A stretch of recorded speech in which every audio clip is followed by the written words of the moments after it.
몸을 한번 훑고 이제 산부인과를 데려가는데 딱 들어가면 야, 너 남자랑 자본 적 있어? 라고 먼저 물어봐요. 되게 수치스럽잖아요. 산때 이제 한 8번을 제가 올라갔거든요. 정말 그때마다 너무 이 수치가 궁녀 제도랑 똑같다니까. 그러니까 너무 치욕스럽다. 이거 무슨 그 신체검사장이 이렇게 쭉 길어요. 복도처럼 돼 있고 이제 이렇게 칸막이를 쳐서 무슨 실 이렇게 되어 있는데 거기 남자고 여자고 다 있어요. 의사 선생님들이. 애들이 그냥 다 벗어요. 그리고 겉옷을 이렇게 여기 앞으로 이렇게 가리고 다녀요.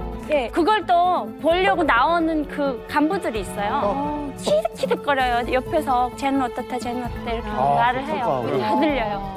얼마나 치욕스러운지. 궁녀 체제 같은 게 있어요. 현대판 네, 지금도요? 당연히 있죠. 궁녀죠. 왜냐면 누군가를 뽑아가서 어딘가에 가둬놓고 아무 남자도 만나면 안 되고 결혼해도 안 되고 그냥 거기서만 살아야 돼. 혹시 이거야말로. 기쁨조 이야기. 그런 얘기 아니냐. 북한에서는 3대 세습을 하는 게 김씨 일가 말고 더 있습니다. 바로 기쁨조. 할아버지, 아버지 본인에게 이르기까지 기쁨조라는 이 문화를 계승하고 이어오고 또 발전시켜서 자신에게 맞게 계승하고. 네, 자신에게 맞게 그것을 계속해서 새롭게 발전시키고 있는데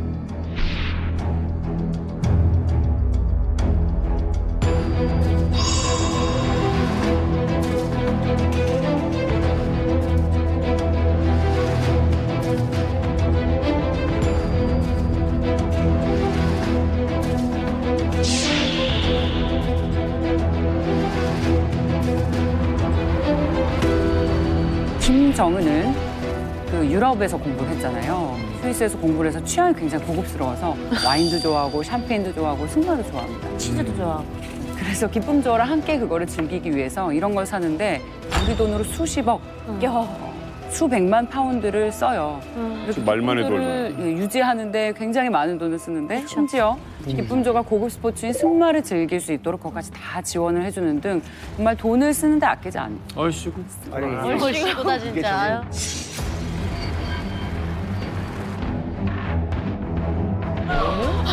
뭐 중국에서 비싼 거 가트벨트나 코르셋. 아니 그렇게 다이아몬드 바뀌었어요. 그러니까 맨날 그 기쁨조 들어가지고 뭐 그런가 보다라고 넘어가는데 이게 굉장히 창피한 일이에요. 같은 그럼요. 민족으로. 이게 왜냐면 20세기, 21세기에 나라가 운영하는 관기 시스템이 있다는 거예요. 이게 그렇죠. 말이 안 되는 거예요. 그렇죠. 관에서 유지하는 기생 시스템이 있다는 게. 그렇죠.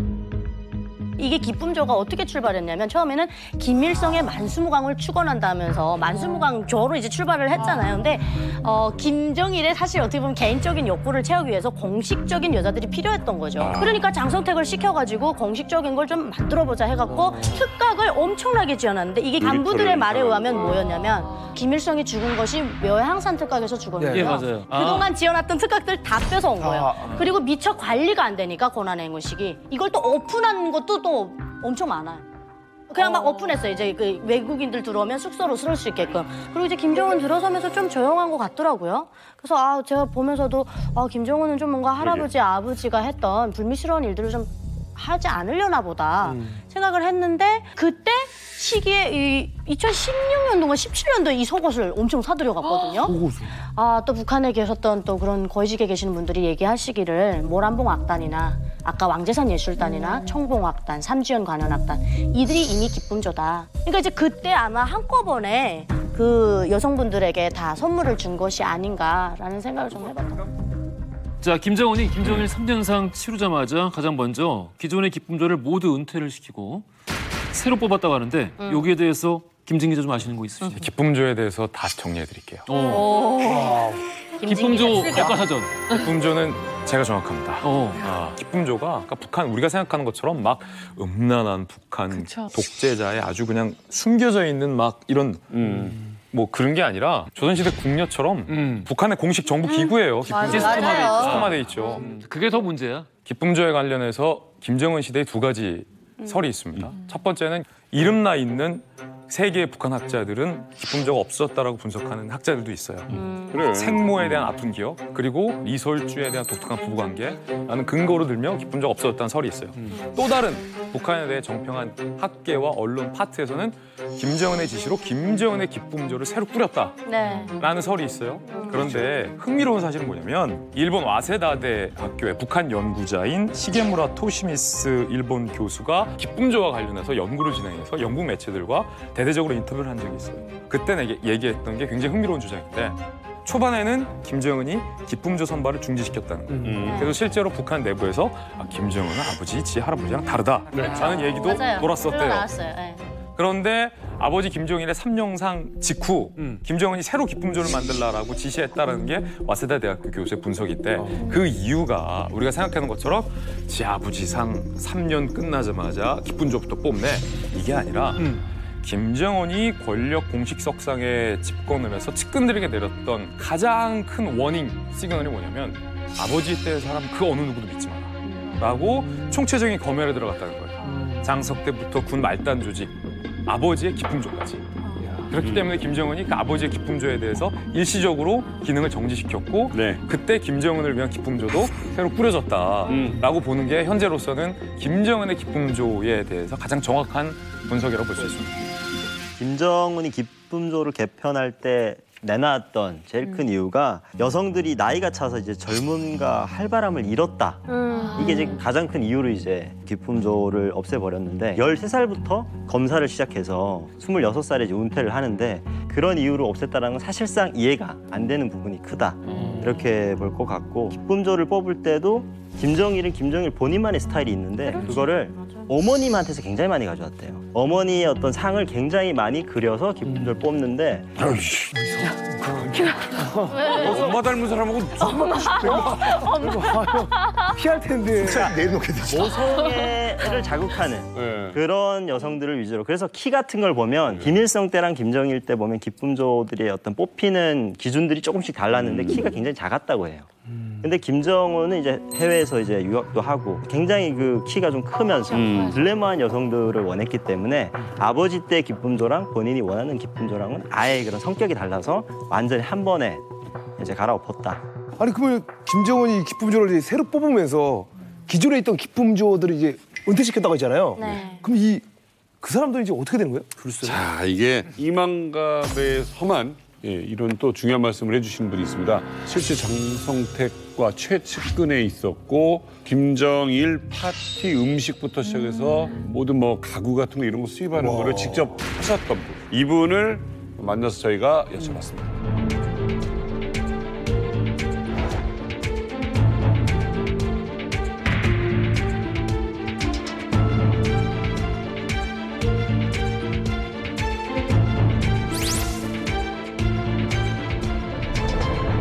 저는 북한에 있을 때 장성택 부장과의 특별한 관계에 의해서 권력 가까이까지 가봤던 강태석이라고 합니다.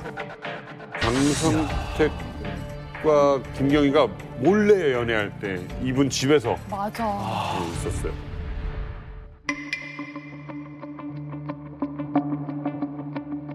원래는 기품조가 만 25세면 제대입니다. 25세 제대되면 첫째는 다 고향에 보내요. 고향에 보낼 때 선물 시계부터 결혼할 수 있는 모든 여성들이 갖춰야 될 옷까지도 심지어 화장품까지도 아예 잘 꾸려 보내주죠. 고향으로 보낼 때 이게 비밀을 누설할 수도 있잖아요. 비밀 누설 못하니까 각서딱서죠. 철저하게. 그 비밀 누설했다는 귀신벌레 잡아가는 거예요. 그렇지. 말 못하지. 해임된 기품조 여성들이 한 수십 명에서 수백 명 가량 될 것 아닙니까? 이런 분석이 있어요. 당시 고려 호텔에 이들을 숙박시키면서 몇 날 며칠 보안 교육을 시켰던 거예요. 근데 이거는 어찌 보면 당연한 일이에요. 왜냐하면 아버지 김정일을 지근거리에서 보조했던 여성들이기 때문에 은밀한 이야기들, 비밀스러운 이야기들을 고향에 내려가서 하방에서 입이라도 잘못 놀리면 안 되는 거거든요. 북한의 체제 유지와 관련된 것 때문에. 그래서 그 여성들에게 세게 보안 교육을 했다는 분석이 있고 그때 그냥 말로만 보안 교육하면 역작용이 날 수 있잖아요. 그래서 그 여성들에게 선물과 달러도 두둑하게 챙겨주고 입단속을 시켰다. 이런 얘기들이 많이 나왔습니다.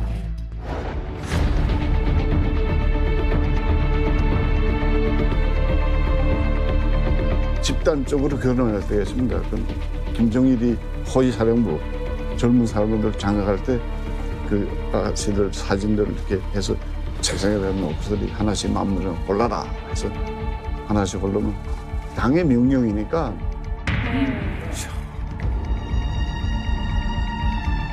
집에도 못 가요. 거쳐가서는 울타리 그 가래 아파트 허위사람도 아파트가 따로 있습니다. 그 철저하게 잘 보장해 주죠.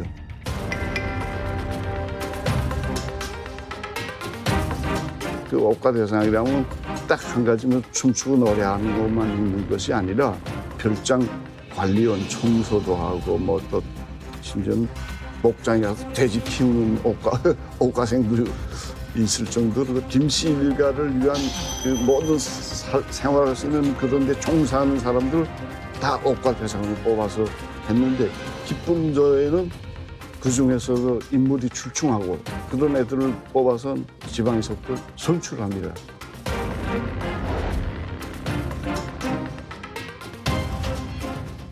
기쁨조 이 공식적인 명칭은 그냥 중앙당 조직지도부 업무 억가예요. 그러니까 어떠한 그냥 조직기구 하나고 쭉 뽑아다가 뭐 특각에다 세워놓기도 하고 뭐 밭을 관리하기도 하고 별 억가가 다 있어요. 그러니까 억가라는 건 그냥 포괄적으로 봐야 되고 정작 김 부자를 이렇게 친밀하게 할 수 있는 사람은 몇 안 되는 거예요.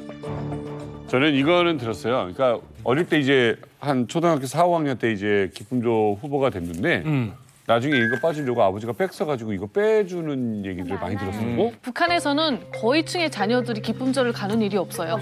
왜냐면 오히려 조나 수혜씨처럼 해외 나오고 싶어요, 그들은. 식당에 못 쉬어. 네, 자유롭게.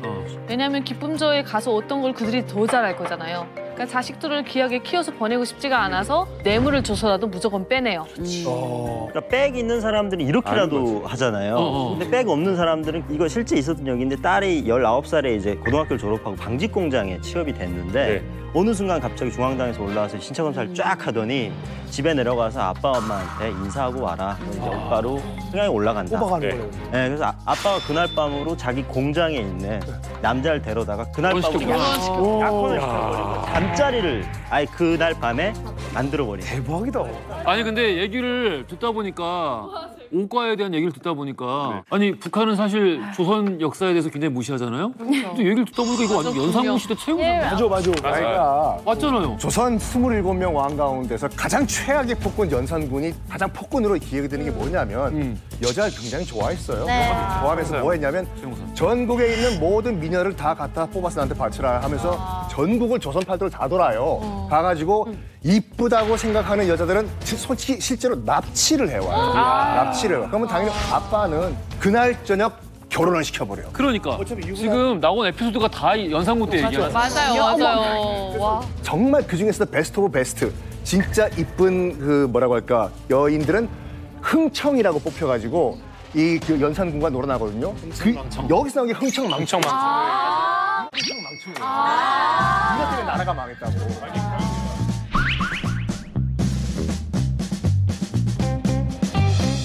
우리 이만갑에서도 혹시 어렸을 때 이 오과대상에 혹시 선발돼 보신 분이 있어요? 뽑혔던 경험이 있는데 일단은 군대를 가려고 병무청에 갔는데 그 지도원들이 혈안이 돼서 날뛰어요. 어떻게든 뽑아가려고.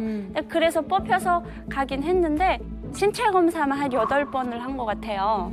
근데 신체 검사를 어떻게 하냐면 혈액형 뭐 다 이제 몸을 한번 훑고 이제 산부인과를 데려가는데 딱 들어가면 야, 너 남자랑 자본 적 있어? 라고 먼저 물어봐요. 되게 수치스럽잖아요. 산때 이제 한 8번을 제가 올라갔거든요. 정말 그때마다 너무 이 수치가 말만 들어도 치욕스러워. 그러니까 검사가 아니고 확인하려고? 건강검진도 아니고 이게 궁녀 제도랑 똑같다니까. 그러니까 너무 치욕스럽다. 이건 무슨 그 신체 검사장이 이렇게 쭉 길어요. 복도처럼 돼 있고 이제 이렇게 칸막이를 쳐서 무슨 실 이렇게 되어 있는데 거기 남자고 여자고 다 있어요. 의사 선생님들이.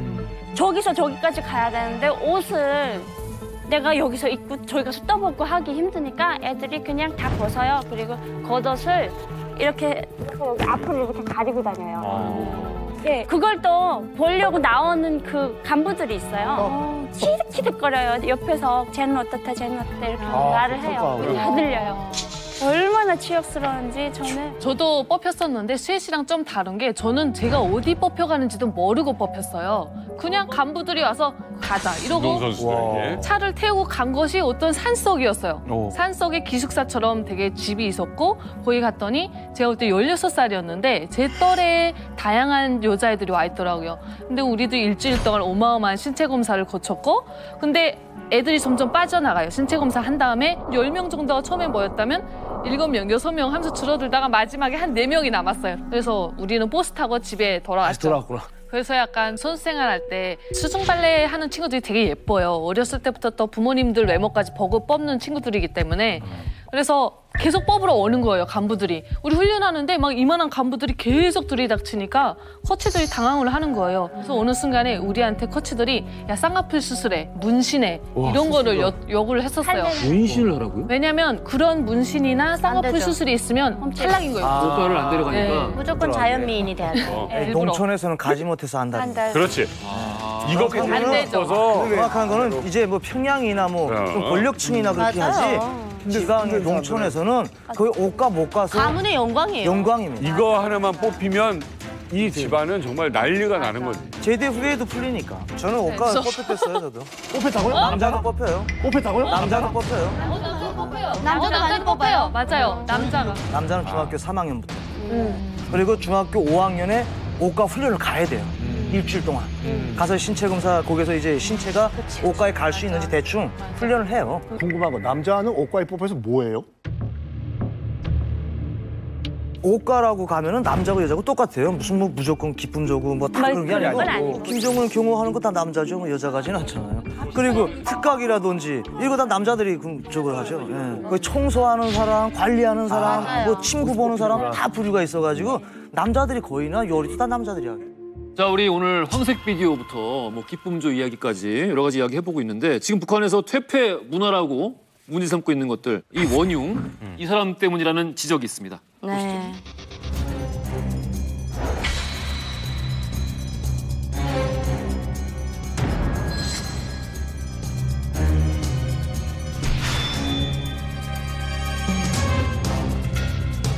김정일 권력이 강화되면서 70년대 중후반에 돌아서 김정일이 특별한 지시가 있었어요. 간부 사업과 여성 문제는 별개로 보라. 장성택이가 원래 있던 그 김일성의 기쁨조를 더 업그레이드 시켜가지고 김정일을 위한 기쁨조를 만들었죠.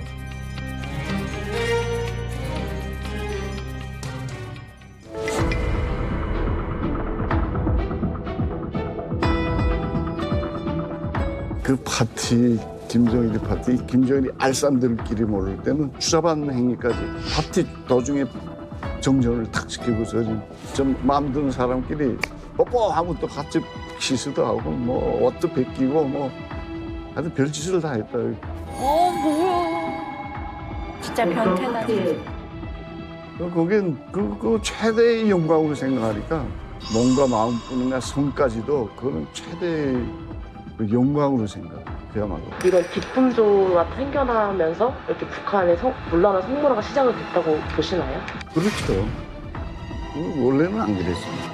김일성 자체가 조선민주인민하고 헌법 자체를 그렇게 엄격하게 만들었으니까. 그야말로 뭐 간부들도 실수로 해서 여자 잘못 건드렸다 들키게 되면 그냥 해임, 철직, 법적 감옥에도 가고 그렇게 아주 엄격했댔습니다. 그렇게 되면 큰일 나지. 저 때는 그랬을 것 같아요. 이제 아들은 이제 다르죠. 그렇죠. 북한은 그 통제 시스템 자체를 김정일이 말 한마디 없애버렸습니다.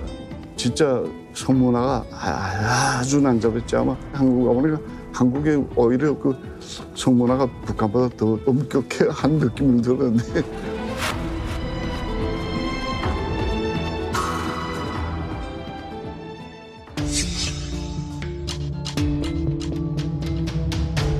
우선 간부들이 이쁜 여자는 자기 휘하에는 이쁜 여자는 간부들이 다 넣죠.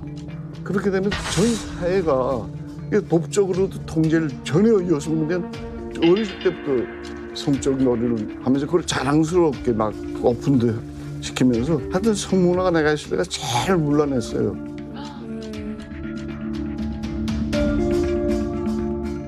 특히 그 강원도 원산에 가게 되면 총련 휴양소라는 게 있었습니다. 이게 중앙당 39호실에서 관리 운영을 했는데 그 30거 실장이 아지트를 꾸렸더만 어느 정도 가면 우선 철저히 비밀이 보장되고 사우나, 뭐 수영장, 카라오케, 춤 즐길 수 있는 그 시스템이 100% 갖춰져 있죠. 안마로부터 서비스를 하는데 하여튼 뭐 여자 성은 뭐 그건 뭐 100%고 완벽하죠. 별장 상급대 별장 상급대. 기품조 같은 경우에 이제 우리나라에서 처음 공론화가 된 계기가 이제 분당에서 총 맞고 이제 사망을 한 그 김정일 처조카 이제 이한영 씨가 쓴 대동강 로얄 패밀리라는 그 수기가 있어요. 자기가 어렸을 때 보았던 김일성과 김정일의 기품조 문화를 쓴 내용이 있는데 일단 그 김일성 같은 경우에는 그렇게 심하진 않았대요. 나름 그 소셜리스트 페미니즘이라고 해서 사회주의 페미니즘을 약간 중요시하다 보니까 파티를 해도 정말로 몇 명만 불러가지고 비공식적으로 또 비정기적으로 이게 이제 체계화된 게 아들인 김정일이 다음 후계자로 공식화되고 최측근 파티라는 걸 시작한 거예요. 비정기적으로 시작하다가 이걸 우리 한번 공식적으로 한번 내년 정기적으로 해볼까? 이게 기쁨조의 시작이라고 하죠. 정책으로 이용한 거라고 봐도 되겠네요. 그렇죠. 말씀하셨듯이 이걸 가지고 김정일은 파티 정치를 했다. 그렇게 얘기를 할 수 있어요. 그러네. 이 와중에 파티 엄청 좋아했거든요. 파티 피플, 파티 애니멀이었어요. 그러니까 간부들 모아놓고 파티를 하는데 여기에 기쁨전 당연히 동원이 되겠죠. 그런데 간부들 보는 눈에는 얼마나 멋있고 이게 부러운지 나도 저렇게 하고 싶다. 여성들을 데리고 저렇게 노는구나. 여자들과 어떻게 놀고 파티 정치를 어떻게 하는지 본보기를 보여준 거예요. 근데 이 사람이 또 플렉스도 잘해서 내가 간부들의 여자 문제 간섭 안 할 테니까 너희들도 신나게 즐기고 싶으면 즐겨라. 파티가 있는 그 자리에서. 이 간부들이 어떻게 놀았는지 이걸 구체적으로 묘사한 책이 있습니다. 이만갑에도 자주 출연하시는 고영환 선생님의 책 평양 25시. 네. 이 책을 보면 아주 너무 적나라하게 나와 있어서 제가 좀 일부만 소개를 해드린다면 내가 오늘 그만 마시고 나는 들어갈 테니까 용기 있는 사람은 아가씨들을 접목해보라. 이 말이 끝나기가 무섭게 난장판이 됐다고 서로 껴안고 뒹굴고 엉망진창 완전히 아수라장이에요. 그래요. 근데 이걸 또 간부들은 상당히 즐겼다고 합니다.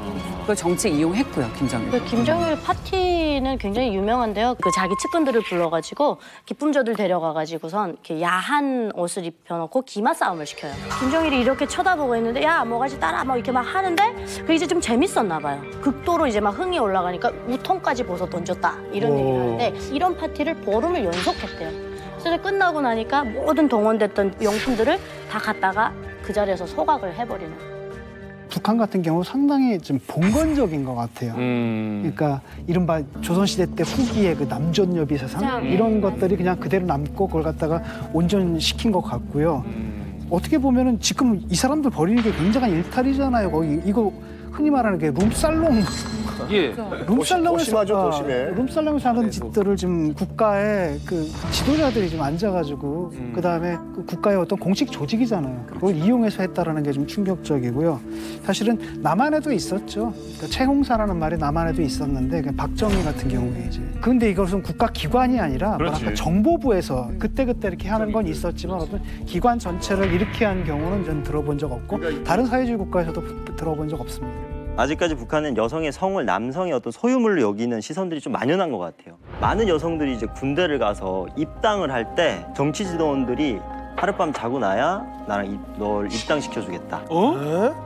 이렇게 요구하는 사례들이 굉장히 많이 보여지고 있어요. 그리고 또 그 안에서 성추행, 성폭력 이런 것들이 많이 일어나는데 이거를 목소리를 낼 수도 없고 또 낸다고 해도 귀를 기울여주지도 않아요. 근데 그 정점이 어떻게 보면 기쁨조라고 볼 수 있겠죠. 그렇죠. 그러니까 북한 남성들은 매춘 말고도 사실 해결할 수 있는 방법이 많다라는 어떤 컨센서스 같은 게 있는데 그게 직장, 당 간부 혹은 뭐 공장 지배인들은 자신이 무슨 짓을 해도 되고 이걸 당하는 사람은 어쩔 수 없이 그걸 받아들이고 그냥 넘어갈 수밖에 없는 사회적인 어떤 그런 분위기 이게 너무나 만연해 있는 거예요. 그리고 워낙 이게 계속 자행되다 보니까 이게 잘못인지도 모르는 거예요. 성적 결정권 나한테 없고 상대방한테 있어요. 성적 수치심 없습니다. 인권 어디 갔습니까? 완전히 인권 유린의 최종적인 현장인 거죠. 북한이란 사회가 오늘 들으면서 더욱더 절감하게 되는 게 이 성적 자기 결정권, 그러니까 내가 내 자신을 결정할 수 있는 이 권리가 국가에 기속돼 있고, 혹은 당이 독점하고 있고, 혹은 김 씨 일가가 독점하고 있고, 이런 상황에서 이거는 당장은 참 해결이 난망해 보여서 답답하기도 합니다만은 언젠가 우리가 통일을 논할 수 있게 되면은 그러면 그때 가서 우리가 차차 좀 어렵지만 반드시 필요한 대화 주제가 아닐까라는 생각이 듭니다.